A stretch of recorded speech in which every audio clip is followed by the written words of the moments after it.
Okay, Frank, let me ask you. How many provinces in Canada? 10? Okay, how many provinces in China? 23.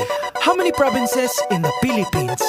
I don't know. How many? Believe it or not, 81. Abra, Kalinga, Aurora, Laguna, Maguindanao, Ifugao, Isabela, Aklan and Basilan, Sulu, Biliran, Leyte, Cagayan, Bulacan and Palawan, Batanes, Batangas, Bohol, Guimaras, Agusan del Norte, Agusan del Sur, Capiz, Cavite, Bataan, Masbate, Ilocos Norte, Ilocos Sur, Tadlac, Tawi-Tawi, Cebu, Sarangani, Camarines Norte, Sorsogon, Compostela Valley, Quezon, Zambales, Camarines Sur and Bukidnon, Zamboanga, Sibugay and Del Sur, Albay, Zamboanga del Norte din. There's Pampanga, Nueva Ecija, Nueva Vizcaya and Camiguin. These are the Philippine provinces. Every Pinoy in the world comes from one of them. Mabuhay! These are the Philippine provinces. In our 7,107 islands. Davao Oriental and Occidental, Davao del Sur, Davao del Norte, Negros Oriental and Occidental, Siquijor Mountain, Southern Leyte, South Cotabato, Catanduanes, Sultan Kudarat, Pangasinan, Misamis Oriental, Iloilo, Nogon Samar, and the eastern one, Surigao del Norte and del Sur, Misamis Occidental, Samar, Lanao del Norte and del Sur, Oriental Mindoro and Rizal, Benguet Antique and Marinduque, Dinagat Islands, then Romblon, Quirino Apayao and Cotabato, Occidental Mindoro, La Union.